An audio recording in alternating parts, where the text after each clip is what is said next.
Hi, guys. I am Mira Young, and you're watching If the Mirror Could Talk podcast. If the mirror could talk, what would it say to you? These are stories and reflections of not only the past, but the present transformation that people are going to give you insight and true vulnerability. We're going to talk like we're talking directly to the mirror and the mirror's talking back. You're going to learn about a plethora of things that helps you to discover who you truly are and your authentic self. And I have my special guest. I have been speaking to Danielle for quite a while now. So I'm so glad that I was able to get her on If the Mirror Could Talk podcast. Danielle, I'm so glad to have you here. She's a mom, a nurse, and also an author. And she is here to tell you guys a little bit, not only about her story of burnout, but how she overcame burnout. So, Danielle, I would love you to introduce yourself as well. Thank you so much. Yes. Yeah, my name is Danielle Boer, if I'm saying my last name. And I'm a lot of things. I am a mom and a nurse and an author. I am a speaker, a life coach, I forget lots of the things. I was a comedian, so I wrote a sitcom pilot, so it has comedy in it. So anyway, but I'm a podcast host. I don't know all the things that I am. But anyway, so I do a lot of things. I juggle a lot of things. And so this topic is really something that I could talk about. Yeah, because juggling a million things. And I'm a grandma. I'm a Mimi. I can't forget about her. She's so cute. Wow. Yeah. So I kind of dibble and dabble into things, but have learned a lot of ways to help with burnout. So, Well, Danielle, I'm so glad to have you here. And I'm learning more about you as we go. You definitely juggle a lot of roles. And not only do you juggle a lot of roles, but I feel like you've dealt with a lot of things that a lot of people couldn't just overcome and then be able to teach and guide other people on. And I think that that's very honorable for you to have so many hats that you wear. I want to, before we get into our main topic, I want to ask you about this comedian. So can you tell me a little bit about that? Because I was shocked when I saw that. I'm not going to lie. yeah. So I actually, 2022, I was turning 40 Mhm. and in August. And there's so many things that I've wanted to do that I didn't do. So one day I was like, I want to be a comedian. And I had a boyfriend. We were together 6 years, and he encouraged me to do a lot of things that I was kind of like either scared to do or just didn't know I could do. And so, ironically, I get called into work. I was a recovery room nurse. I get called into work in the middle of the night, and I meet someone that says, my daughter is a coach for comedians and teaches a comedy class. I was like, what? And she sure did. So I got into her class and graduated, and I was so nervous. Now, I failed speech. This is totally off topic. I failed speech in high school on purpose because I would not go up and do my speeches. I would write them and not go up because I was scared. So I went from that years ago. Now I graduated in 2000. So that was in 1999. I went from that to fast forward. Now I'm getting up on stage and trying to make people laugh. And so it was a lot. I did it for months after graduation. Would go 3 nights a week and go sometimes on the weekend, whenever my schedule would allow. And I would go do stand up at open mics. And it was really fun. But there's not a lot of females, so it's a lot to kind of adjust to. I cannot believe you went from being silent in English class to outdoing people on stage, becoming a Yeah. speaker and a comedian. Like when I say mindset shifts are everything, that's a total transformation. And Yeah. I wanted to start on a light note because what we're going to be talking about today is kind of different from other guests that I've had on. And we've talked about, mental burnout with different coaches before, but the reason why Danielle is so special, and I just want to highlight this, is because sometimes, because not only Has she had a job since she was 10? It was just babysitting. It wasn't that serious of a But job. you still had the work ethic, the business Yeah. acumen to say, you know what, I'm going to take a job and try to get something in exchange, whether it's money, food, a new PlayStation card. I know you weren't playing PlayStation when you were 10, but let's just pretend. There was no PlayStation back then. I know you were. Was not invented. I'm older than PlayStation. Just for the formalities, I'm going to say you were Right. gift cards, and I say that that's very admirable. When we talk about burnout, I want the audience to ask yourself a question. When was the last time that you felt drained, mentally and emotionally or physically? And can you remember what triggered it? A lot of the times when we talk about mental burnout, we are not aware of what triggered it. We just know it's a lot. We just know it's a lot on our plate. We just know it's a lot we're dealing with. And we just know we are tired. We wake up tired, we go to sleep tired, and we don't know how to get out of that rut. So I have Danielle here because I want her to shed light on what triggered and what made her stop and say, I have mental burnout. So if you can just shed light on that a little bit, Danielle, about when was like your breaking point of like your mental burnout? So, woo. Um, I've had a lot, but I think it all went in stages. But the main thing in my life where I just paused my life, changed my whole entire um personality and everything about my life, and really was burnout. Was when it was in 2010. I was working two jobs. Now let me tell you, I was working two jobs, Wow. going to college and raising two boys by myself. Yeah. Okay. That was my life. And one of the jobs I would work a double at. And then, so I worked at a restaurant and I would work there all day on some of the days. And then I worked and I was in school 6 days a week as well, but not at that time. I think I was only in school a couple days because it was my prerequisites.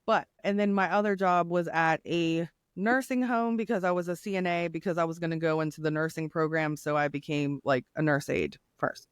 So one morning, my mom called me and my phone's always on silent. I didn't answer. So then I answered. And I'm not going to tell all the details, but basically, I witnessed my brother commit suicide on the telephone. And my mom called me to calm him down.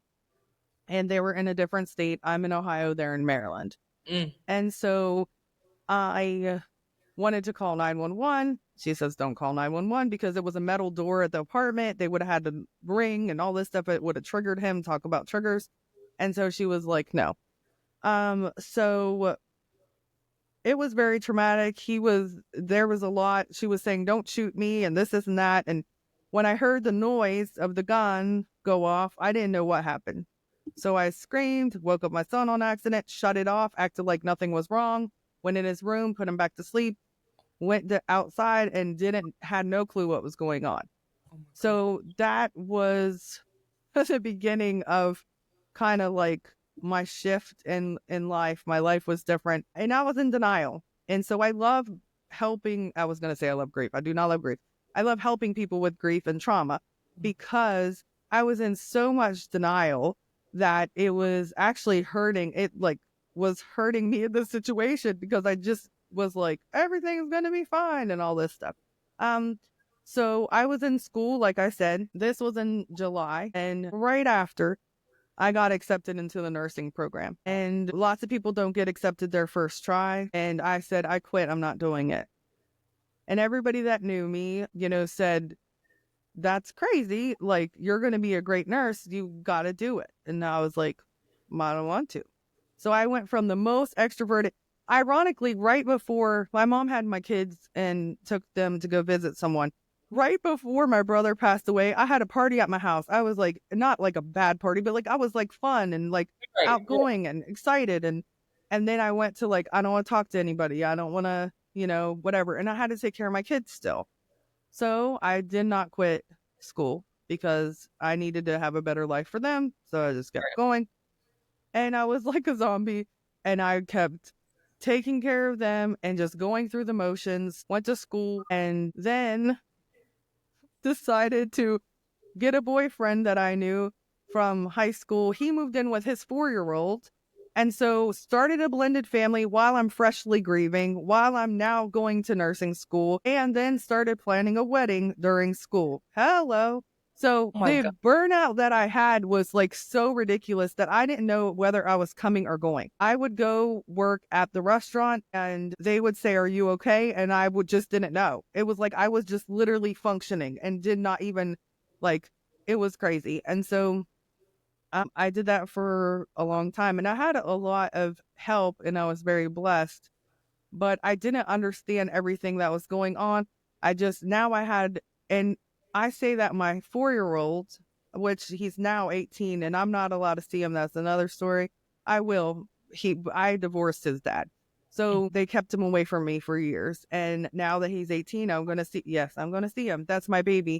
So he saved my life in a way because I had to start over with a child that already had a rough childhood. So it helped me ground myself and kind of like be present for all the boys. They're all boys, my 2 boys and him.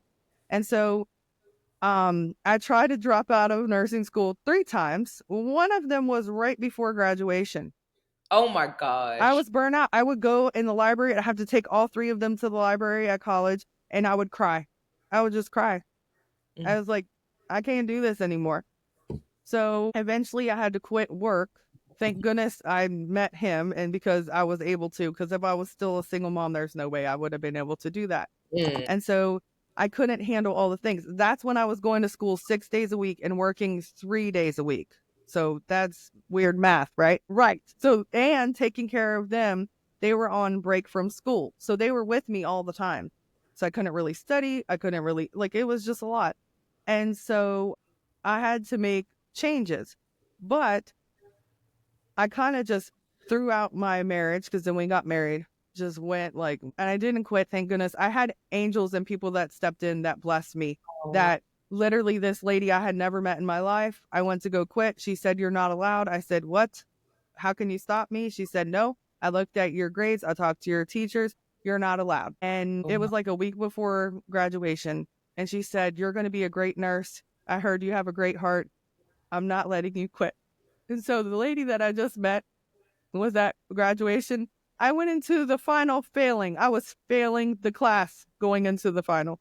I wanted to quit. I was like, I'm done. I'm not going to make it. So this girl that failed the semester before got placed. Like I walked past her and she said, "Do you want to study with me?" I said, "Yes, please." I studied with her and I passed the test so well that it brought my grade up a point in some, and I was well beyond passing. Found out the day before graduation that I passed, and my boys were there, and I did it. But that lady that didn't let me quit, she was all of a sudden at the end of the school year was our new counselor or whatever. It was weird, and That um, is crazy. but That is crazy. Oh my God. yeah. So she hugged me and she said, "I told you," and did I, you know, and so I was very blessed and grateful that she believed in me, because I literally don't know what I would have done if I didn't become a nurse. Now I've been a nurse for almost 11 years and I've helped so many people and they've helped me also. And I love it. And it's so like, I don't know what I would have done with my life. My purpose is to help people. I've always said that.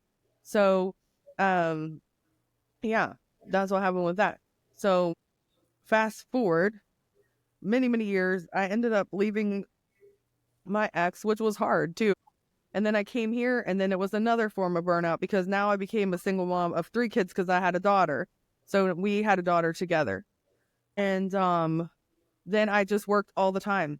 Like all the time. That's what I did before in restaurants. I was working 80 hours a week, got really, really sick, got Bell's palsy, got diverticulitis, and they didn't care about me. I was only getting paid for 50 hours because I was a restaurant manager. It was horrible.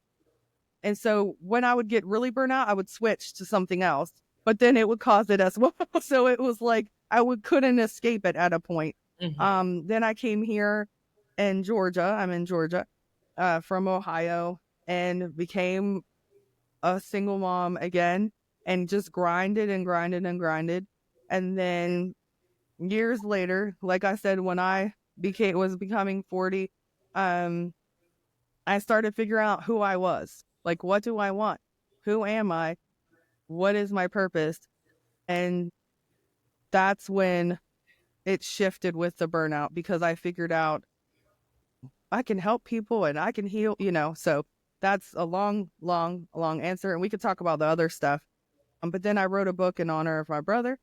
So, and I'm very grateful and blessed. And if it was not for the comedy, I would not be doing all this stuff, because the comedy gave me the confidence to then, once I did the comedy, I became a life coach. Then had a podcast. I think I did that first. Podcast first, then life coach. So everything, just my year of me turning 40 was like, bam. And I was like, woo, here I am. And all right, like in a bold way. I was like, Danielle's coming in strong. But yeah, so then it was great. Like, I found out a lot of things, was happy, was healing, went on a forgiveness journey, and everything kind of changed from there. Okay. This There's is a a lot lot. to take in. 200 words, I said. Right. Probably 2,000. Wait a minute. Wait a minute. A lot to take in, because the simple fact that it was key things that you said. So we started off with your brother, and that kind of catapulted you to say, I am going to just say, I'm gonna make a difference. I don't care what's going on. I'm going to make a transformation in my life. Now, what prompted you to move to Georgia? Okay. So my mom was here 2 years before me. Okay. Okay. That's a short answer. That's the shortest answer I ever given. All right. Okay. So Yes. your mom was here and you wanted to be closer to your mom. You moved to Georgia after the passing of your brother. From there, it sounds like you got married and then you got divorced and became a single mother again. Right. So I'm confusing you. So I didn't come to Georgia until I got divorced. I was in Ohio, and he moved in with me in Ohio. I went to nursing school in Ohio. Okay. I was there for 11 and a half years. When my brother passed away, I was in Ohio. Got you. And they were in Maryland. He lived with my mom. Okay. And then years went by, and then I got divorced and then moved here. So my brother has passed away. This year will be 15 years. Wow. Yeah. So I really did not start even talking about, nobody talked about how he passed away. Nobody talked about this. So you couldn't heal because it was like just hidden. Just mask it, push it down, hide it. So that's what my mom still doesn't really talk about it, but it helped me once I went on the forgiveness journey, became a life coach, started talking about it eventually on the podcast, started going to the suicide walks, which was amazing, and those kind of things. And then now I can help people, and it's a beautiful thing. It's a hard topic to talk about, but it's real. Yeah. Lots of people go through it. So yeah, so then I got divorced and then came here and became a single mom. And unfortunately, I couldn't bring my son. And I also lost 2 businesses. Like, a lot happened. He kept the house. He kept my dog that I had I lost my son. Not, he's alive, thank God. But I didn't get to have a relationship with him anymore. I lost 2 businesses. Like, a lot changed. And all I had was my clothes and 3 kids. And that's enough, of course, but that's what happened. I had to start all over with everything, and that was okay. That's what I needed to do. That's the thing. When I get burned out to the point and I'm done. And I'm like, move on, figure out something else, get a new plan. So that's what happened. So now I'm with you. Okay. I got you. So now, why I wanted to come back a little bit, because I wanted to talk about energy draining relationships. And how that really plays a big part in mental burnout, whether people know it or not. Because you could be doing the same thing and then you get new friends, or you get a new man, or you get a new spouse, or what have you. And now that's draining so much energy from you that you can't put the energy that you were putting in different places before. Right. And how that can play such a big part. And now you're telling me you lost the house, lost the businesses, you don't got custody of one of your children. And now it's like, that energy that takes, to the mental fortitude to deal with that type of situation. I want you to just talk to the audience a little bit about how those energy draining situations can affect your life in turn, beyond just being busy or being productive or trying to be successful? Well, it affected my health. I've been having stroke symptoms since 2013. My brother passed away in 2010. So 2014. I was working as a nurse, and I was floating to this floor that nobody loves. And then all of a sudden, I started having chest pain. I started having slurred speech. All of a sudden, within 30 minutes, I can't move or feel the right side of my body, all that stuff. So they took me to the ER, and I was a float pool nurse. So I just worked in the ER a couple days before that. And they're like, what the heck is going on? And so it affects you in every way, physically. And so I work with a mind body coach. And so trauma and that kind of stuff and burnout that can be caused by trauma, all of that has a toll on certain parts of the body, right? So it shows up in different places in the body. And so like anger is, I think she said kidneys, I can't remember, liver or something like that. It's really cool. And it's really neat how you go ahead. What were I'm you gonna say? sorry. You just made me think. Lewis Hayes. She has a book on that. Oh, that's cool. I think her name is Lewis Hayes. I'm gonna look this up. I it's yeah, Lewis Hay. She has a book on healing the body, and if you guys want to look, it's called "You Can Heal Your Life." And this book is connected to each part of your body and limb is Mm-hmm. connected to a trauma or an organ in your body, and she goes through a defining part. Oh, this is good. Danielle, love this. Hold up. I'm like, I'm gonna look this up. Heal your body. It's amazing. It's fascinating. Yeah. Fascinating. Like fascinating. No, And I everything always happens on my right side, which is that's the male energy. Left side is feminine energy. And I've always been the male in my relationships. I've always paid all the bills. I've always done all those things. Now, I'm not a male, everybody. I am a female. I have a deep voice. I'm a girl. But what I'm saying is that I've always been played that role. My ex-husband, sorry, this is the truth. He is the most feminine man that I've met that's straight. And I was after church was mowing the lawn in a dress, and they took a picture of it and was making fun of him because I'm out there on a hill mowing the lawn in a dress while he does the dishes and the laundry. Like you that's the stuff. kidding me? Seriously. I mean, I'm divorced now, so it's okay. But like that's the kind of stuff. Oh, it sounds like. It's crazy. But anyway, so yeah, I mean, lots of things are related. And then what you figure out, which I love, that's what I help people with my clients is triggers, like especially with grief and trauma. What triggers you? Once you figure it out, woo, we can open that up and get control of it. So that's great that you talk about triggers. But yeah, I mean, I don't know. There's a lot. There's a lot. See, I've been through a lot. I've been through a lot more than I've even said. But so I can help in different ways. But what was the question? I have no clue what you No, about the lady. yeah, Okay, so right. Lewis Hayes, she connects illnesses to emotions, Mhm. and then she talks about how you can cure those illnesses by positive thinking. Yeah. Or as Coach Angie, who was on the podcast last week, she talked about CBT, which is cognitive behavior Yeah. therapy. So headaches are connected to self-criticism. Oh, Issues really? are connected to protection, fear, and a need of security. So weight issues, a lot of people probably know that. Like when you gaining weight, you're gaining like you're putting a arm of protection around you. You want to feel protection. You need that security. Diabetes is connected to bitterness or feeling that life Oh. has lost its sweetness. Mm. And heart problems are connected to long-standing emotional pain or a lack of joy. Wow. And stomach issues are holding on to fear or worry. Last one. Joint pain is stubbornness or refusing to be flexible. Oh man, guess who has that's Joint funny. pain. Stubbornness. Hey, everybody's always said I was stubborn. Well, they're right, I guess. What?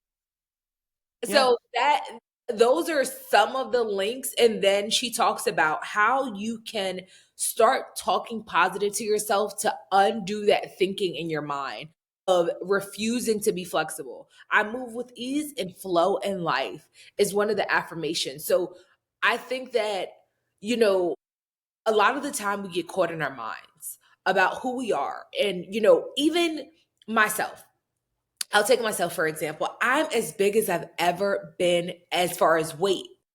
And I have a I had a big need for security in my finances. Even if I got enough, I feel like this might not be enough. I might, what about down the line? What if this happened? What if that happened? And it trapped me in my mind so much in the past that I did not feel safe to release. I release the emotion of I am safe and I am stable. So the weight piled onto me because I felt like I got it, and I'm holding on to that. And I'm holding on to that energy and I'm holding on to that weight. So I think that that's something that a lot of women can relate to because we Mm-hmm. hold on to a lot of stuff and we don't know when to let go. And I think that as we talk about burnout, the biggest thing is to let go. It's great to start something new, but if you're not over that last thing and you can't let go of that last thing and have that forgiveness, that does create so much dis-ease, i.e., disease in your body Mm-hmm. because you're not ready to let go. And I had to learn that. Like you said, the forgiveness journey. I'm like, who are you forgiving, yourself or other people? Yeah, right. So that's exactly it. So I had to forgive myself. You know, I had kids young. I had kids at 18 and 20 and then 30. And then the 4-year-old is my ex-husband's son. So I didn't legally have custody of him. He has custody of him. That's why I couldn't bring him. But Mhm, I had to forgive myself for the way that I had to leave the marriage, that I left behind my son, mhm, that I couldn't save my brother because I was so guilty and thought that I was supposed to save him because that's the role that my mother gave me. mhm, Was like, here you go. I'm calling you because you're going to save him. That's what I thought. But then I found out because she never talked about his death that she asked him, now he was not in the right state of mind. mhm, And she asked him if she could call me. She asked if she could call his dad. He said no. She asked if she could call his daughter's mother? No. And then she asked if he could call me, and he said yes. So I was supposed to be there. mhm, I was supposed to be mhm, in that situation. And, and I feel like I gave him peace because the last words that he heard were mine. And I had to forgive myself because I was so guilty and felt so bad and then I changed my mindset. I said, isn't that cool that he got to hear the words? The last words were that his daughter loves him. She was 3 at the time. His daughter loves him and needs him, and that we love him. And then I heard the noise. So those are very good words. They had so much tension, they were fighting, but he didn't leave this earth hearing that. It was the kindness and that you're loved. So that's a great thing. I didn't think of it like that. But once I forgave myself and said there's nothing I could have done, I couldn't have changed the situation. So once that happened, I felt like a weight come off my shoulders and I'm like, okay, now I can heal. I couldn't heal because I thought everything was my fault. And that's no offense to my mom. That's how my life was. Everything's your fault. And the relationships I got in that I allowed myself to get in, everything is your fault. Then you have imposter syndrome. Then you think like, oh, I'm not good enough, la la la la. I don't deserve this. When you do, everybody's worthy. Everybody deserves to be happy and successful and all those things. Everybody deserves it, right? yeah, So it's like it was really hard. And then I forgave him because I was mad. I mean, I was angry. I forgave him. I forgave all the people in my life. And it's a process, right? So if you're still around that person and they're doing you wrong actively and they're in your family, you got to forgive them as much. You can choose not to be around them. You can have control. That's what the forgiveness is about. You control the situation now. You don't let it weigh you down and make you sick to your stomach and make you think about that all the time. And that's all that you're worried about is that. And you can't. you can't progress in life. You can't grow because you're so getting weighed down from the past and the things that you're angry or whatever about. And yes, that doesn't mean that it's okay what the people did to you. It's not. Mhm. But it means that you are no longer letting it control your life. You gain back the control, and it's a great feeling to gain back control, right? They don't have control over you. Yeah. Who cares what they think? You know how hard it was for me to get to that point? So hard. Yeah. Because with all the mental burnout and all the things, I thought I'm a superhero woman. I gotta save everybody and do all the things and fix all the things. And you can't fix them if they don't want to be fixed. That is very hard, was very hard for me. And Mhm. so that's the kind of relationships I would get in. To help, I do love to help people. But Mhm. guess what? I can help people that want the help in Right. different ways, right? I don't have to take myself down with them. No, and weigh myself down. So that's was something that I had to learn and had to do. And it is emotional, by the way. It's very emotional to forgive and you genuinely forgive. And again, it is a process. So I'm very grateful that I did that. It made the trajectory of my life change in so many ways. And I'm very blessed with my non-stubbornness in that. Stubborn. But like, yeah, so I mean, I had to. You have to, if you want different results, you can't do the same things. Like if you keep doing the same action, you're going to get the same results, right? I don't know who the quote that is. It's not mine, but I don't want to get us in trouble. I did not make that up.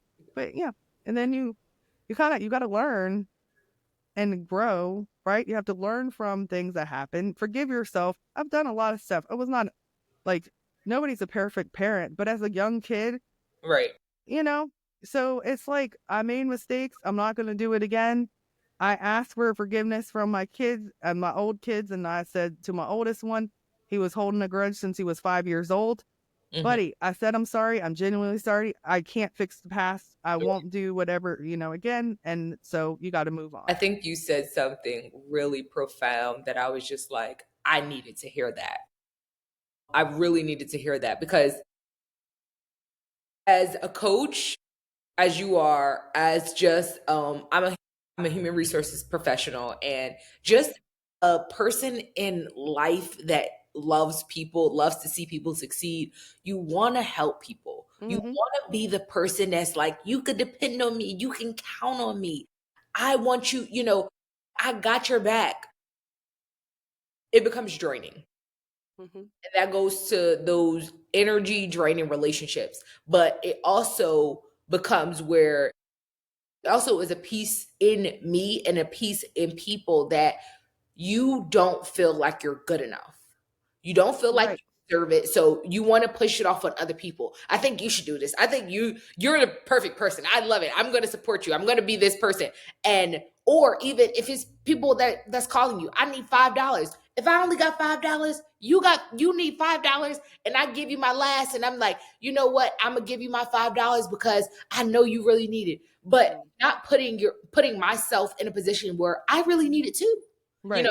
I really need that too. And not even monetary. Like if I know, I really don't got that much more to give as far as conversation or, Right. this energy and someone comes in and they're just like they need to talk, they need your love, they're feeling down and you give them the last little bit of your heart and your peace and your mind. It's like you don't really have that to give. And I think that speaks so much to not only our topic but to me today because I feel like in life, especially last year, I've been trying to change my ways this year, but I've give so much. I give you all I got.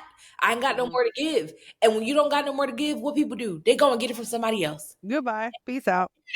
That's right. You're left, Move on. you're left looking around like, I gotta replenish myself. I gotta Hmm. replenish myself. Yep.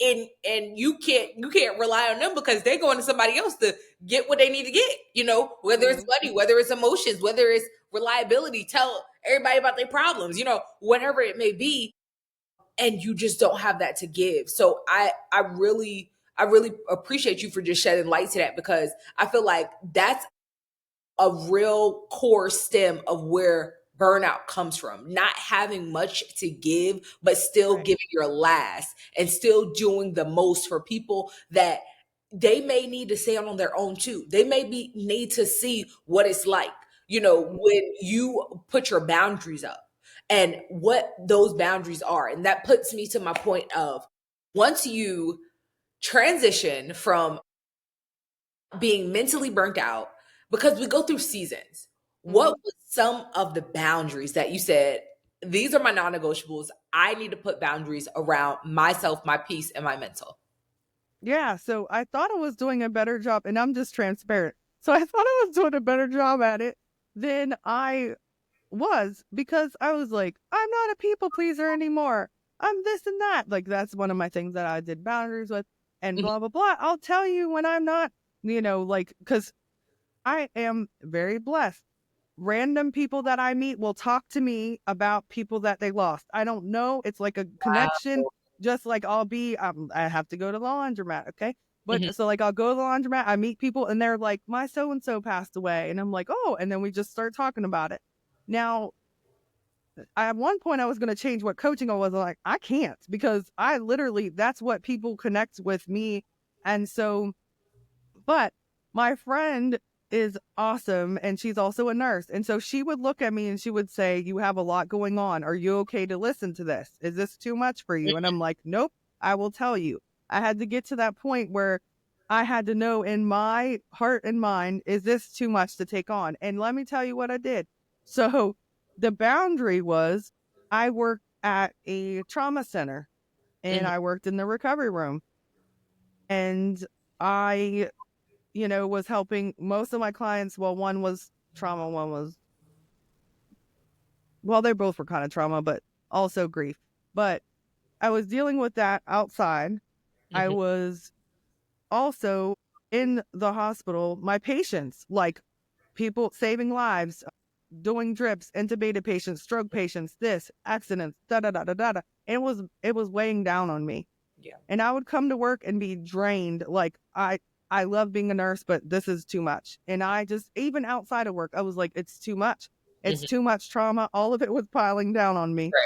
I would try to walk away and go deep breathe when I could. And I had this one lady we were trying to save, blood was everywhere. And I didn't know I was being triggered.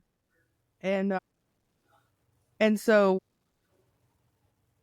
I won't be graphic, but something happened to her that reminded me of when my brother passed away, because my mom told me what it looked like. Mm. So I would have really bad nightmares. Mm. And this lady was having something going on. And I didn't know. I was fine for hours trying to save her, changing the things, like changing the canisters. They were just filling up with blood, doing all this stuff, and was like doing great. And all of a sudden something happened and I just shut down. Mm. And I was like, whoop. And I didn't know why till the next day. Talked to my friend. We were learning about the mass transfusion protocol. We don't do it in the PACU. They do it in ICU.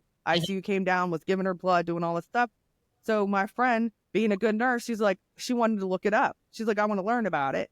She sent me the info and I couldn't even look at it because I told her, I was like, I know I was triggered.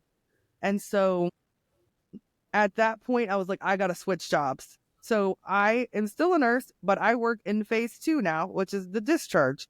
So Okay. every once in a while, I still have patients that are PACU patients, or PACU is still recovery. So it's phase 1 of recovery and phase 2 of recovery. Okay. So I'm in the phase 2 part, and it has helped me mentally and kind of slow down and everything. And everything happens for a reason. So as soon as I switched over, got done with orientation, I started having the stroke symptoms again. My whole right side went out and they called rapid response on me. But I didn't, this was in September that just passed. But if I was in the other section, I wouldn't have been, it would have been bad because I can't leave my patients. Like, so it was, I Oh, had a lot more freedom in this where I am now. okay. So that's what happened. So, like, my boundary was in my own self. I have to do something different or I can't, it's just too much. Like, I wasn't being as present for my daughter as I was because I'm exhausted. I'm still exhausted. I work long, work 12, 13 hours, but it's not as mentally draining as the other department. Now, I still go help them. I love being a PACU nurse. I love it. I miss it. And so I will go help them every once in a while.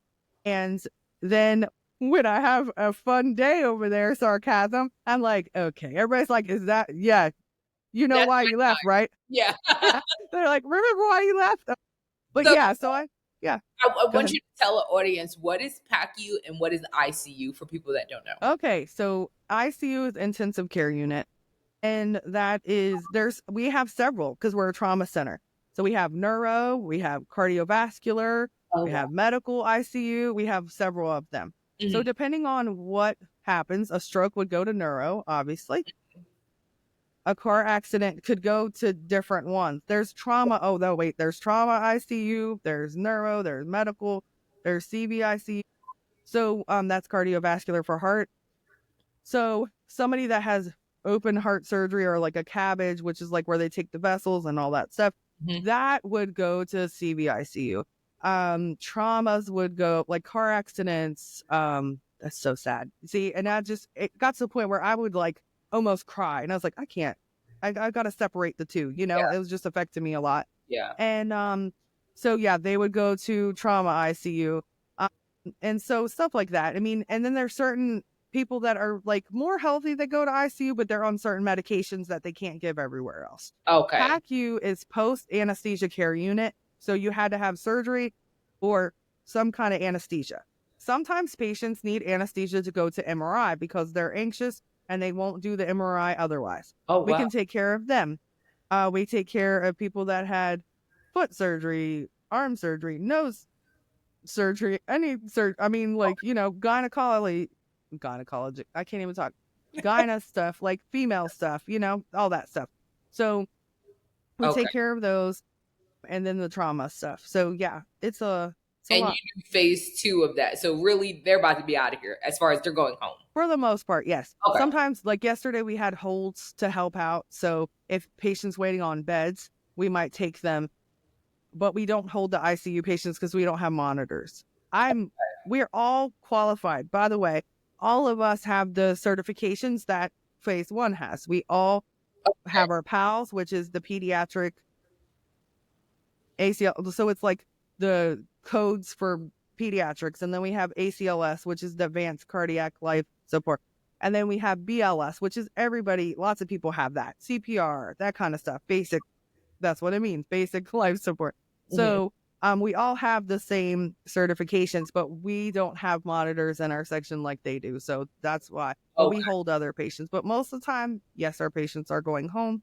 Sometimes things happen and they can't go home and then they get admitted. So Okay. Okay. So mhm. that's a huge transition from like, you know, ICU and the trauma unit dealing with that to now you're dealing with post surgery patients that are kind of like, you know, they might be healthy, they're good, they're ready to Yeah. go, you know. So that's a little bit more lighthearted, I would say, as the position you're in now. So I want to play a game. I'm going to transition a little bit. Hmm. So we're going to play a game, and this game is called Mirror, Mirror, Tell Me More. And I'm going to ask you three questions. I want you to answer them as quick as you can. These questions are going to be about you and about what the mirror would say to you. So if the mirror could say one thing to you to give you a pep talk, what would it be? Mm, you're doing a great job. You're doing a great job. I love that. Okay. And when I look in the mirror, I see, finish the sentence. That's hard. I see a wonderful woman. Yeah, a wonderful woman. I think Okay. I'm a wonderful woman. It's hard. I don't know. I see my eyes are cool. I like my eyes. Last but not least, if I can swap reflections with anyone, who would it be?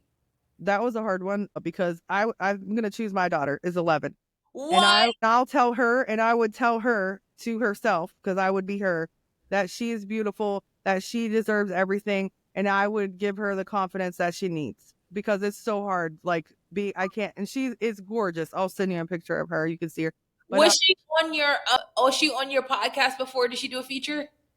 I she feel like did. Mm-hmm. yeah, I think I've seen her on there. Yep. Yeah. So that's what I would do. I was like, who would I switch with? But I would switch with her to talk to her as herself and tell her that she's so talented and she's so beautiful and she's so smart. She won't eat at lunch sometimes because somebody called her fat. It's horrible. and she's only 11 in 6th grade, and it makes me very sad. Oh my gosh. Yeah. So it's 3 boys in middle school compared to the girl. Big difference. Way different. Way different. I can only Oh my imagine. I can only imagine. goodness. And okay, so that is one of the most beautiful swaps I've ever heard, honestly, because people always say like just famous people that are rich, or sometimes people say I don't want to switch with nobody, but to switch with your child to be able to give her the confidence and the love that she needs is truly truly a blessing. And I want to end off by saying this to the audience and to whoever may need to hear this, that it's time for you to release the past and move forward with love. It's time for you to move forward with forgiveness. And I know this episode was about mental burnout, and we talked about a lot of things. But one thing that I want you to know is that you matter, your voice matters. And if no one's told you today, I love you, God loves you. And until next time, when you look in the mirror, do you like what you see? Thank you so much, Danielle, for coming on. I really appreciate it. I want to, before we wrap it up, I want to get all of where people can follow you at, how people can reach you. And I don't know, I did not mention, I said she's a nurse, she's a mom, she's an author, but I didn't say that she was a grief coach. So if you are currently facing grief, or if you are currently going through something traumatic, not only is she a certified nurse so that she can help you and she can identify different things that maybe just your average coach won't be able to help you with. So I want you to kind of plug yourself in, Danielle, and kind of tell them where they can follow you. And also, please check out her podcast. Authentic points of view. I'm sorry. I heard okay. the door. I'm like, I don't know what just happened. Yes, authentic points of view. So please, Danielle, let them know where they can follow you at. Yeah, thank you. So my whole business is Authentic Points of View. So I have Authentic Points of View podcast, Authentic Points of View coaching, Authentic Points of View LLC is my business. And then I have another podcast, Turning Trauma to Triumph. It has a really awesome episodes too that will help you with grief and trauma as well. But I have my email as authenticpointsofview@gmail.com. And then my Facebook is kind of weird because I'm verified. So it has like 200 names. But if you look up Danielle Boer, you will find everything you need to know about me. You'll find a link to my book, which is Inside CJ's Mind. It is available on Amazon. You can find like my Facebook, my Instagram, all that. My Instagram is Danielle Boer 82. My Facebook, again, you can just look up Danielle Boer. And then there's links to my websites and all that stuff. So if you go on my Facebook, if you have Facebook, you should be able to click on whatever you want and find any information you want about me. I am an open book. As you see, I put my business on the streets, is what they say, the young people. I will definitely make sure that we link all the links below for anyone that's watching this video. It's going to be on YouTube, Facebook, and it's going to be some shorts on Instagram. So I'll definitely make sure that you click the link in the bio on YouTube so that you can see, click learn more so that load more so that you can see all about Danielle. I'll give a little short background, and also all of her links will be tagged below. But just in case you're like, okay, where do I go? I want to learn more and get an authentic point of view from Danielle herself. Please do so. And until next time, do you like what you see in the mirror?